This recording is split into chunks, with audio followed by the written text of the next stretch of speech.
Bonjour à tous, merci de la confiance. Vous savez, la première chaîne YouTube à travers les mondes télé, Chango. Vous en êtes mingi, vous avez Nabino, entretien et Alelo, tu es ambi pour Nabino. Partin n'a pas perdu les élections, il a gagné les élections.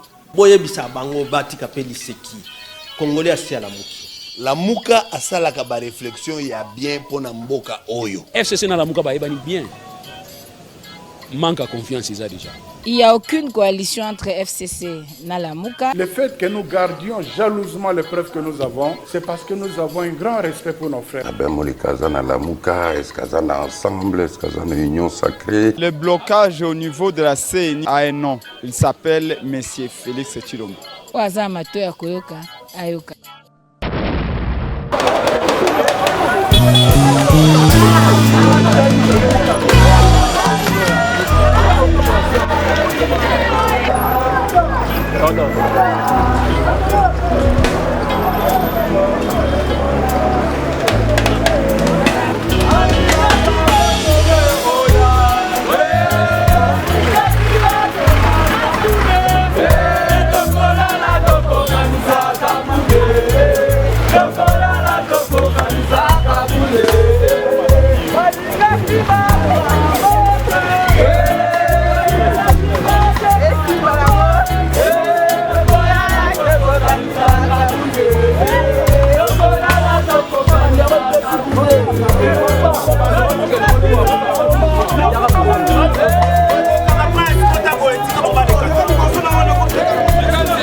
qu'il a gardé aussi local à libéré.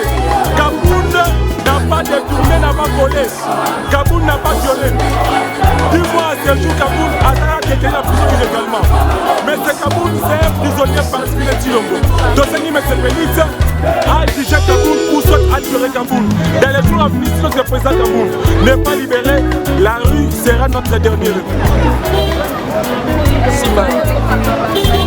Toye awa okuluke biso tozali ba militant ya AC toye awa pour la kotika memo na biso de façon que bayoka puisqu'il y a des jours déjà l'équipe bakanga président arbitrairement bafambisa na kacho kuna to na makala na raison moko esate ti lelo oyo un député aza baimilité na ye bafandisa ye kuna basambisa te eloko moto c'est comme si aza prisonnier politique ya mutu moko ngolo pakala alors biso toye awa toza na bese soki Kaboul alobaki mabe toye asalaki mabe basambisa ye bakondane ye ke bakende kometeni ye inutilement kuna na kata makala père de famille père de sa basalaka eloko moto eza bien te basambisa ye le cour de cassation pour que le cour de cassation azosepaka moawa basambisa président ezali bango balobi ke opposition a pété mais opposition a pété là-bas bimisela biso bukula biso tokota sur le terrain tomona opposition oyo apété otomona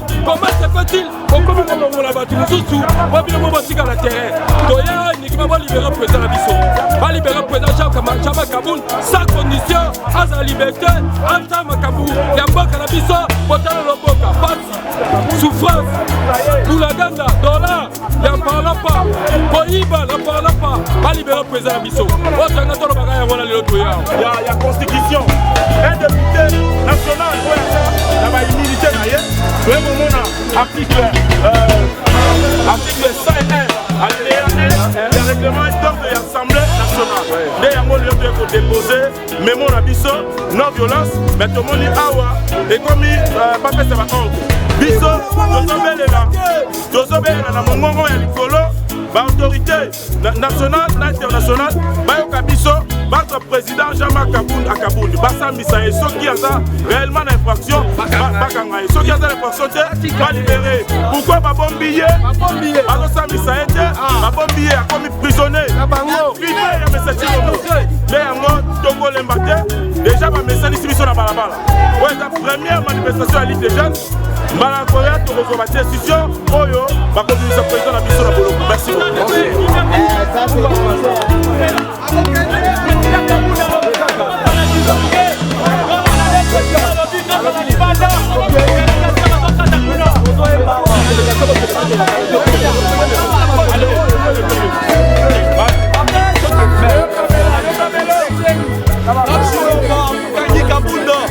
Une année en prison sans un dossier équitable. La libération à présent à Bisso Jamakou, incarcéré dans la prison centrale de Makala, juste parce qu'il a dévoilé la vérité.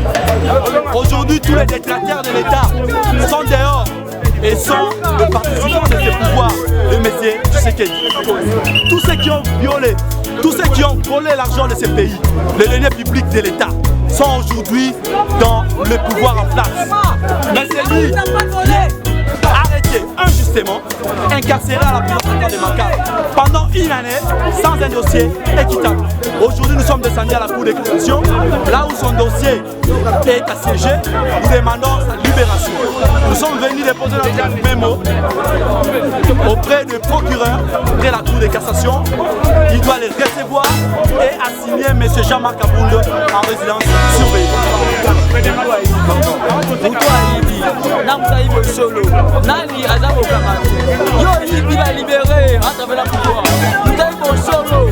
On va d'ici, on a une idée. On a les mamans, on a des ans à Asamba. Asamba, pas à libérer. Tolémi, état de l'Ouest AD. Devant la démocratie, démocratie à moi. Oyibi, aujourd'hui, le pouvoir. Taïbo solo pour gagner. À suivre. Vous savez, moi, je ne vais pas entrer dans cette logique de justice ou de droit. Monsieur Kaboul avait les biens luttés pour l'instauration de l'état de droit dans ces pays. Et en tant que personne qui a lutté, il a le droit d'être de l'état de droit, c'est-à-dire toute arrestation arbitraire ou irrégulière dont il fait l'objet ou non, il est victime. Nous voulons aujourd'hui que les arrêts de la Cour de cassation soient exécutés parce qu'une maison où une résidence surveillée diffère totalement d'un centre pénitentiaire. Une maison carcérale est totalement différente à une maison ou à une résidence surveillée. Toligné était arrestation arbitraire ou irrégulière, fait illégale, il y a Oyo. Honorable Jean-Marc Kabunda doit subir les locaux. Cette arrestation prend une fin avec endurance Nyonso Tozono. Dans les lots qui ont déclaré pour une arrestation et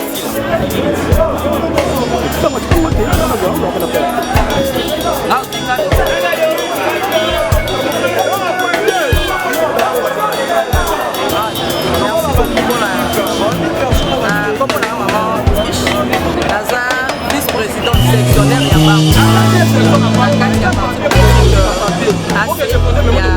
son excellence Jean-Marc Kabunda Kabound toye lelo mpona kosenga na cour de cassation baele biso po président na biso abima toye kotika lelo na biso avancer na memo wana bakoétudie makambo tokomi yango nde kopermettre le président azala parce que aza détenu ya de cela 10 mois alors ewumeli wana etonge bana ya parti na ye bagate ya parti na ye toye mpona kosolicite mpe kotika memo na biso réponse oyo ekozala favorable toye maboko lefoni sans violence ni quoi que ce soit donc oyo nyonso toye kosenga ezaka ya libération sans condition ya président. Et alors soki otiki memo wana bomoni fika malonga kaka te le jour d'avenir nini oyo kokosalaki tokosala esusu descente donc okosala suka basitting bamarche toza obligé donc eya ozala na kati biso tozala na kimia te tout tokozala obligé kozala na nzela mais sans violence comme j'insiste toujours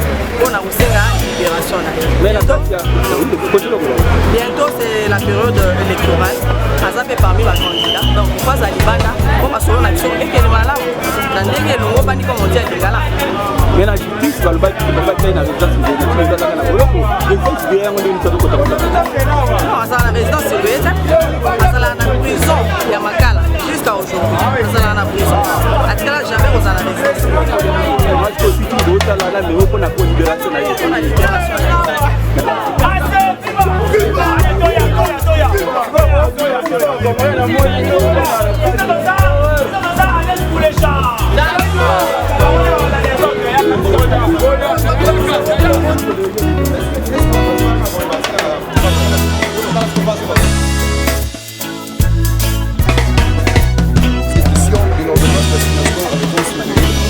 par la Cour de cassation en date du 12 août 2022, conformément à l'article 76, alinéa 2 et 3 de la loi numéro 013/010 du 19 février 2013 relative à la procédure devant la Cour de cassation qui continue scandaleusement de connaître une obstruction.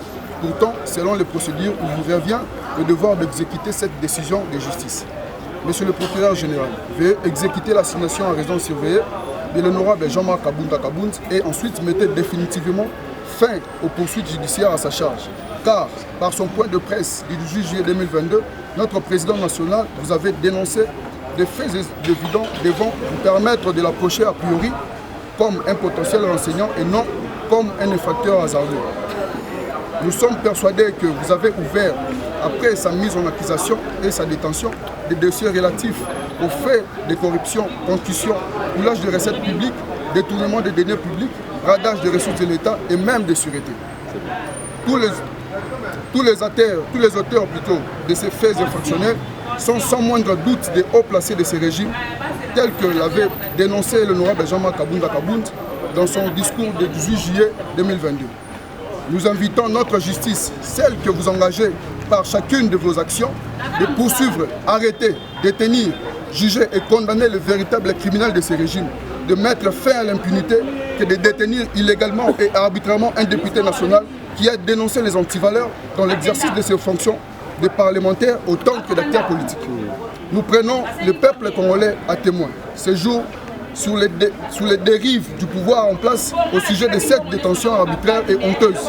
Mais lorsque les hommes et les femmes de l'Alliance pour le changement ne sauront plus à quel sens se vouer, après le mémorandum que nous vous adressons, Monsieur le procureur général, tous les moyens légaux et non violents seront utilisés pour obtenir la libération du président Jean-Marc Kabound à Kabound. À ce compris, la rue qui sera notre dernier recours. Nous vous remercions pour cette attention soutenue que vous avez voulu réserver à ce mémorandum de la Ligue des jeunes, de l'Alliance pour le changement, que j'ai essayé de transmettre fidèlement. Merci. Assez viva! Viva! Assez viva! Viva! Assez viva! Viva! Viva! Viva! 2023, Jean-Marc Aboun, président de la République, Nango! Président de la République, Nango.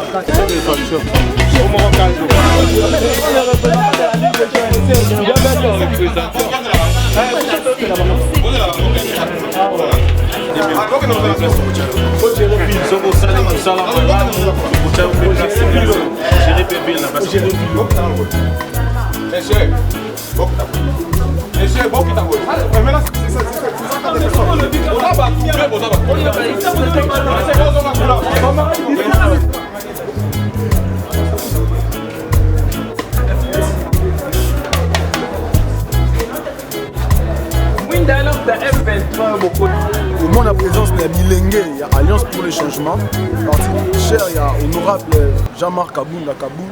Oyo a arrêté 10 mois déjà injustement.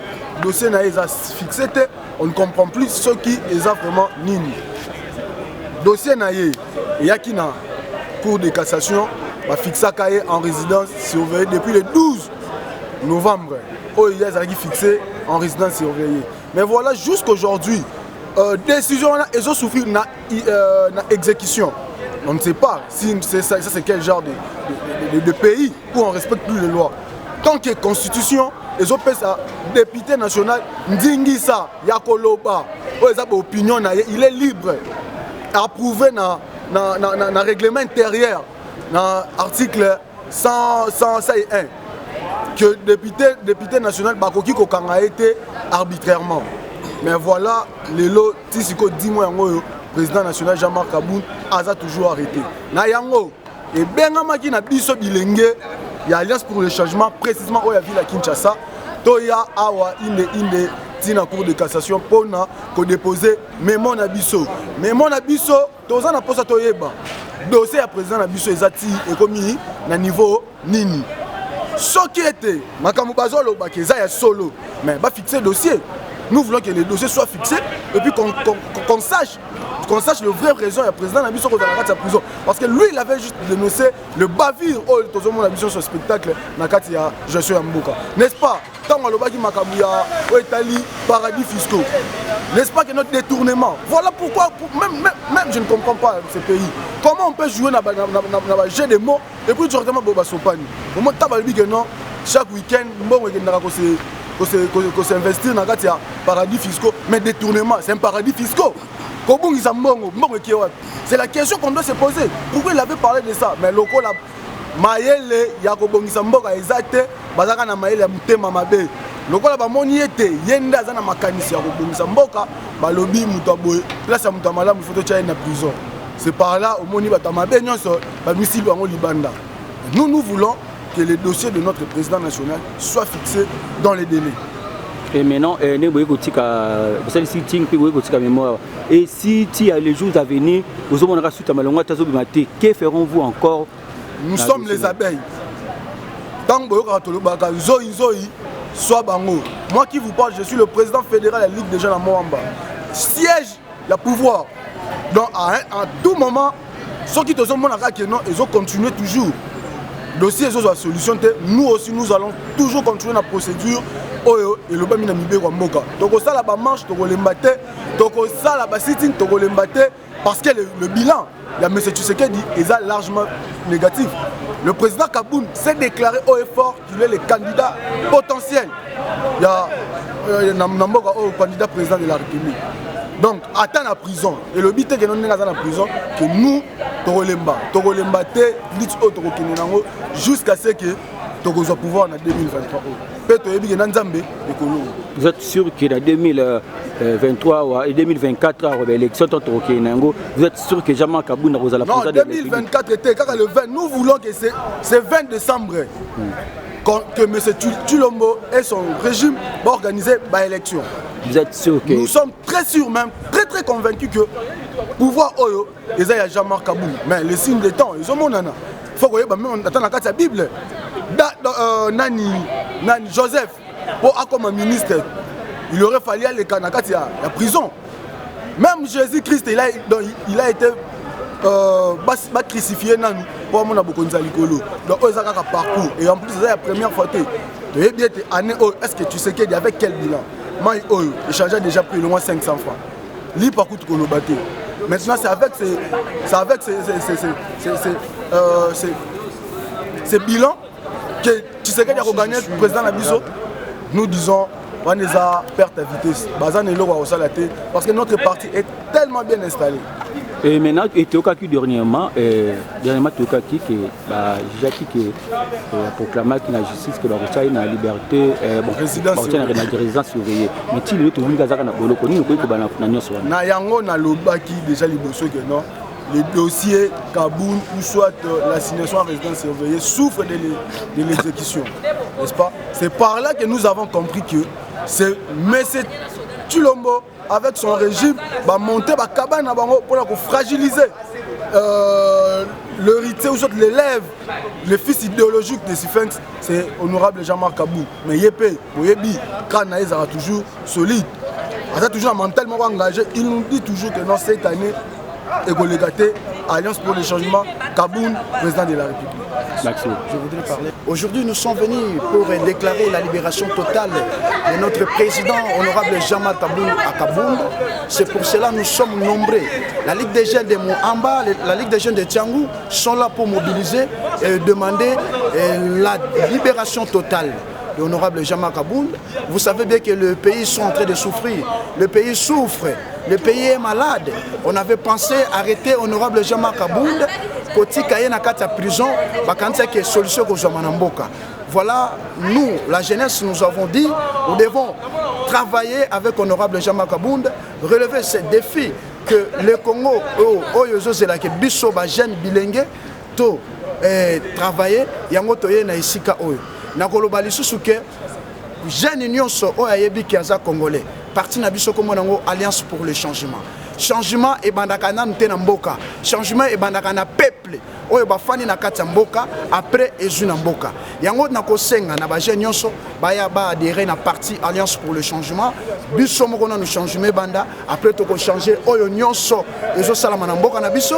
Boyebi bien que Bunagana était récupéré par les Rwandais. C'était depuis le jeudi, si je ne me trompe pas, depuis le mercredi, pardon. Le Bunagana était récupéré par les Rwandais. Et nous sommes là pour demander la libération totale de l'honorable Jean-Marc Kaboun et la libération totale de Bunagana. Merci, chers journalistes. Vous savez bien que nous étions nombreux ici avec les collègues qui sont dans le comité directeur de la Ligue des jeunes, les VP. De Moamba, voilà que je pouvais limiter là-bas. Merci. Ozali bongo télé Tiangou, YouTube est un monde entier. Ni no koyi tant que vous na district moko ya ba kambia district ya Tiangou, ni no koyi ko ba na balandi ya télé Tiangou. Bon, balandi ya télé Tiangou, nous vous demandons votre présence et adhérer massivement dans le changement. La Ligue des jeunes Tiangou est là pour défendre notre parti, notre valeur, notre dignité. Nous luttons contre les antivaleurs. Merci. Merci.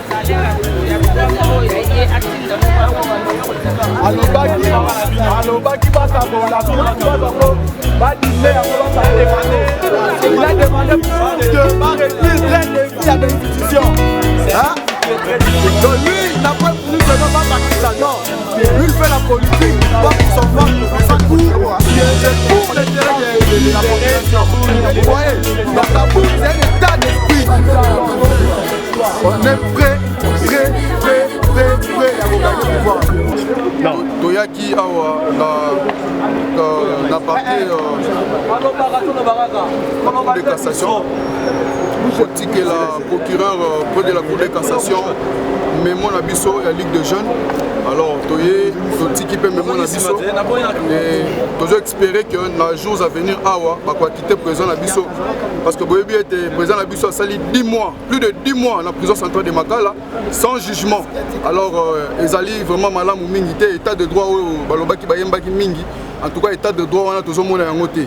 Alors, tu espérer qu'il y ait un tiki, mais mon abisso boya Ligue de jeunes et que Makambo et Rotambola bien. Et d'ici là, je pense que le président Abisso Ozalibanda, pour Ozalibanda, nous allons toujours faire des actions pareilles jusqu'à ce que le président Abisso Ozalibanda. Alors, Bisso jeunesse, to Télémi, Tolobi non, trop c'est trop. Président Nabiso a koki kozala jamais injustement en prison à Makala, plus de 10 mois comme ça en tout cas, et ça l'a bien été. Tokobanda ça toujours d'action, type président Nabiso à Kobima. Oui, Nakatia pour déposer mes mots pour accompagner la lutte de jeunes, parce que c'est des trop. Maintenant c'est 11 mois où le président Nabiso Azali na prison à Makala illégal. Bango baza ba juriste ba yebi droit. Est-ce que ceux qui bolobi na mutuke bozo tchai na résidence surveillée? Résidence surveillée et zalaka na prison Makala? Non. Tozo mona ngona justice ya monsieur Chilombo a violé la constitution na niveau moko oyo totikala komona te. Même Kabila tikala ka kosala babiloko boyete. Nous demandons, nous exigeons na cour nenge ba déposer mémo lelo Luc Desjeunes batiki mémo na bango ba répondre au plus vite possible. Ceux qui va répondre te balabala eza musala na biso jusqu'à ce que ba ko libérer honorable Jean-Marc Kabound Libanda parce que peuple azana a besoin. Peuple azana a besoin vraiment, tozana a besoin na abima Libanda aya ko solola na ba papa na ba maman, peuple partout dans le monde même ibino ndenge bozawa na boyebi comment biloko eza ya komata. Vous ne voyez pas les dollars c'est à combien? Panier ménagère eza ya komata. Panier ménagère eza ya komata. Tolobaki le peuple d'abord. Le peuple le comment? Le ventre d'abord, la famille d'abord, le peuple d'abord et Zoyo Kanate. C'est pourquoi mon honorable Jean-Marc Kabound a pris décision, il a quitté Biftek, a préféré Aya pour s'allier na peuple oyo souffrir.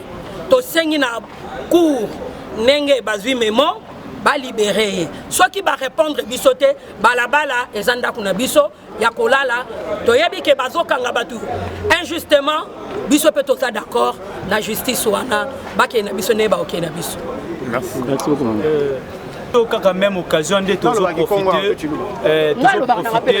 parce que le président Kabundi Aza congolais oyo abotami na Congo oyo akoli na Congo oyo le seul mutu atikala jamais ko détourner mbongo ya trésor public mutu atikala jamais ko sala mbabe moko et que justice a interpellé ye. Mais comment dit jusqu'à présent président Kabound Azo continue toujours kozala na makala en tant qu'un député national? En même temps, tozali kosenga na président de la République. Yé aloba qui était aillé na état de droit. Mais état de droit, eza oyo biso tozali komona oyo na bacharnement oyo. Eza yango te. Lelo soki totali oyo, yo lobi ke non opposition ezali pété. Mais ti ka ba opposition biso tosala musala na biso po tokende na ba élection. Lelo Francky Dzongo, place azali yebani te. Lelo Salomon na kati ya makala. Lelo bato ebele toye bate kwa toki kosala te. Yo yaki pona le peuple d'abord. Sikoyo yo zo kanga ba politicien, ba opposant. Po yo tikala nani? Po lo ba kenon na mboka ba opposant bazate. Tozali Kabound azali. Tozali ko senga yo libérer Kabound, libérer Kabound. Le dollar 10 dollars comme na 26 000 francs. Le na place où il y a le peuple d'abord. Obungisa vision ya Etienne Tshisekedi. Soko zalaki na vision ya Etienne Tshisekedi. Lelo ndenge bato ba vota yo. Lelo ne to vota yo pour comme président de la République. Tolinga ki tozala mémoire na yo. Mais loko to sengi yo na suka libérer président Kabou. Outrage contre chef de l'État. Déjà la zalaka 6 mois na bato batanga makambo ko bengi droit tout soit Mibeko. Outrage contre chef de l'État zalaka 6 mois ou soit 3 mois. Mais le président Kabou n'a totalisé 11 mois déjà en prison. Donc déjà au violé déjà constitution. Barchanema, Mike Moukebaï, Azab député provincial. Otali Salomon, Akangami, Elo Komorote, Francky Diongo, Boale payé sans cause, sans bit. Donc finalement Tozoye Bate, Olingo Tikana Banani. Et là on a connu ça, libérer Kabound et merci, je vous remercie. Les jeunes, il y a l'Alliance pour le changement, tu vois qui a sitting à Bisso, à Lelo, vendredi le 23 juin. On a exigé libération du président de Bisso national, Jean-Marc Kabound à Kabound, au Bakangier illégalement.